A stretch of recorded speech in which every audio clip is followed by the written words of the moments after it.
Okay, well, hopefully you had an opportunity to watch the video around the exporting of your yield data out of your AFS PLM Connect or John Deere Operations Center, or accessing your yield data from wherever it might be stored in whatever file format.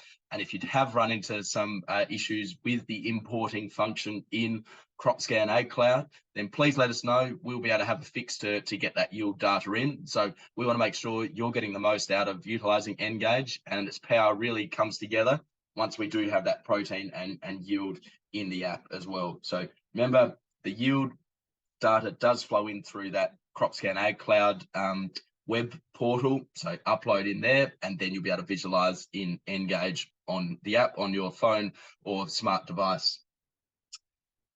Then once we have N-GAUGE all set up, you'll be welcomed with all your fields. Hopefully a lot of them have gone red. If you do have some blue fields, obviously a couple on this one, it means we don't have data for that field. So it might not have been harvested, or might not have shown up in this rotation, or whatever. So it's just been aware of that. That's what the blue means, no data is there, and the red ones all have data in them. So once we've got that that data in there, we can then see what the different layers are showing. So we go to one of these fields here. So we'll go to this one, BR1, and we've been playing around here before, but we can have a look at that raw protein that comes in. So that's the protein data, and then we've imported the yield data as well. And you'll probably just see protein, yield, moisture, and maybe oil if you've harvested some canola.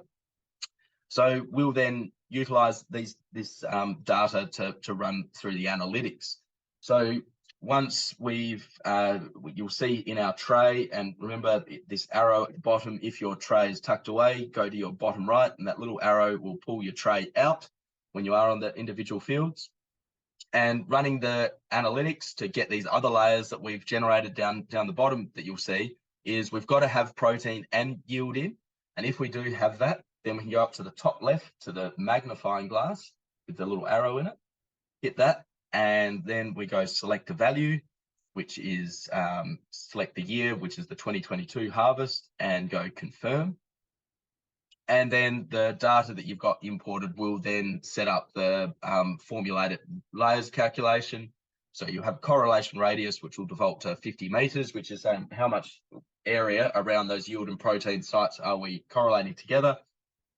We can then set the protein average yield to manual or average when we're doing the protein content, and the yield the same, average, or set a manual yield target of what you want to be where that high and low does cut in, because this is where we'll be generating that correlation quadrant or that field performance map where we're looking at that yield protein relationship. So if you're not happy with the numbers on what the average spits out, then you can manually sort of force some of that protein to hit a certain level. Then for the phosphorus and potassium removal calculations, the depending on what numbers you use, you can adjust the phosphorus and potassium, but the sulfur and nitrogen are all calculation out of the protein. Then the wheat is the same. We can set those protein targets, and quite often it'll be set at 10.5 or 11.5, and in this case 12. And then typically we'll use the average yield of that field to benchmark what the midpoint is for that high and low of that yield. Again, phosphorus removal, potassium removal, we can adjust, and the sulfur and nitrogen removal are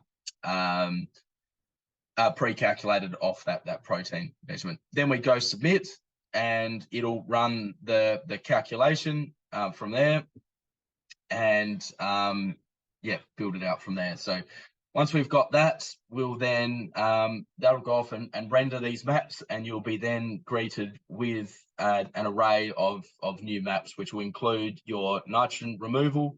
If you've applied nitrogen, if you have an as applied map for your nitrogen as well, it'll calculate your nitrogen use efficiency. The main one is the field performance map, and this is really the powerful layer that is being generated, which can, if you've got confusing data out of yield, don't know what decisions to make out of that, and the protein tells us a little bit as well, once you merge them together, it can tell you some really good insights around where we could potentially do some soil testing or look to change the prescription around in that following year. And so on this one, so look at the yellow zone, remembering that's the higher yield, lower protein. So those areas could have had more nitrogen and achieved a greater yield in those areas. So there's still yield potential there. The red zones, maybe still nitrogen limited, could be some other nutrients there as well. On the back of last year, not so much was water limited, and quite often across the board, we saw a lot of lower protein grain, which is why we see that high yield, lower protein. Then got the phosphorus removal maps, the potassium removal maps, and then the sulfur removal maps as well. So they're calculated out that yield and protein relationship, and are there to be that data set for that prescription creation or replacement nutrient management and that sort of thing. So they're all created there for you to be utilized from there. Then remembering when we are creating these zones, we can select a layer. So across the bottom might be the protein, or it might be the performance map that we want to create a map out of. Then we just hit the plus button, hit plus, and then we can do grid or contour for that mapping. So we can then go grid, and then we go the crop type. So year will default to 2023. The crop type might be going into canola, say, select an implement, might be the spreader, product, urea, and then in here, we've then got those A-B lines that we uploaded earlier, which we can then utilize and visualize on the map. So as you select that, it'll show you where that main A-B line is sitting as it's labeled in the system, and track 1 is another little one that shows up in the system, but really we're wanting that A-B line that follows that fence line. Then we go next, and that will go off and render in the background. Recommend while that's rendering, we then go and have a look at another field. Might be something like, yeah,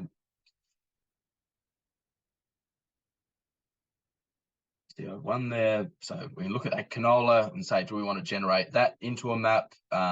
Again, hit the plus button, select grid or contour. Like a contour.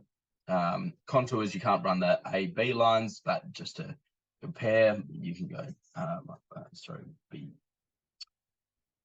cereal and agri spread, and then urea again, and select that map to be generated.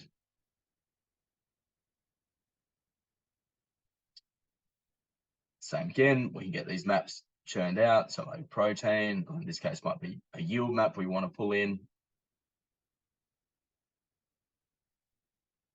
Or can also go back in years. Some people like going back to when they had last had wheat in the rotation, or alike. But if we want to then make a map out of the yield, and the protein, then we go grid again. Select that. Agri-spread. Yeah, and then A-B lines we can choose. You can work your way through which A-B line you want, and we'll select the main one there again. And they'll go off and render. Also use that refresh button, so that round circle on the right hand side with the arrows going round. That will help force the data back down through. And when we've got those zone maps back through, we can then assign some rates. So that's been generated. We can then push and hold that map at the bottom and then go edit layer. And here we'll have the 4 zones. So the low yield, high protein might have essentially a lower rate typically, but it was a bit of an interesting season last year.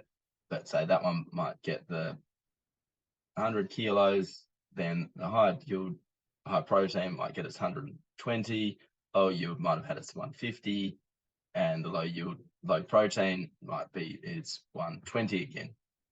We can then go edit zones if we want to pick out certain areas that we want to change to a different color. So these ones we want to change to green. get rid of some of those squares out of there. Change them to green and tidy that up. Change these ones to yellow. So really simple, just to play around with changing these colors simply on those grid maps. And again, you'll see rather than being a north-south orientation, all of that is snapped to those A-B lines. Then hit save. And that will go and render. So as you can see, then as we've assigned those rates, hit save, then we've got the urea layer coming here that's been generated from that prescription we've just created. So then from there, again, that layer that's selected in green, we can push that and hold that in that tray, and then go export to, if you're paired with John Deere, it'll say export to John Deere, or if you're paired with a CNHI platform, it'll say export to CNHI. So we hit export, and that will submit that, and it'll be sitting in the file section of either John Deere Operations Center or AFS PLM Connect. So there's a snapshot on the value of bringing that yield and protein in together, running those analytics and also those A/B lines. Remembering also we do have the reports function. So next to the analytics button, which is the magnifying glass in the top left, we've also got the reports functions, which is the little page with the folded corner. And in here, once you start creating those prescriptions, you can go across the top where we've got harvest, which gives you a harvest summary for each of the fields, and the protein, moisture, oil, and yield when that's been brought in.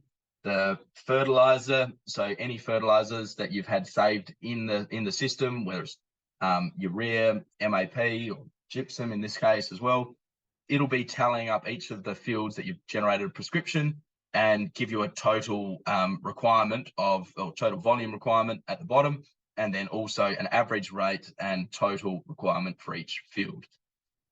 Then we've got the performance map page or performance summary page, which for those who used to get the reports generated by us, we would do those essentially summaries of which zone, of that zone distribution between the blue zone, the green zone, yellow zone, and red zone when we've done those field performance maps. So this becomes a really good snapshot summary of how each of those fields have performed and which zones of greatest opportunity, looking at especially the yellow zone of where increased yield could have been driven from a improved nitrogen strategy. Also got the notes, repository, and soil test functions here, which is linked back to, on the home page, the flag in the top left, where we can drop a note in the system and say, okay, drop a note on the blue zone and say, running a test strip in there.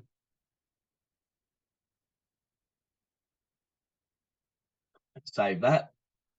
And then we can also drop a soil test and say we want to put a soil test in that red zone. And we can import the results back in after we've generated it, after they've been sent off to the lab. You might have another test sitting in the yellow zone, which you've got the shovel there, which you can navigate around. And we sit that in the yellow zone and go add soil test, and then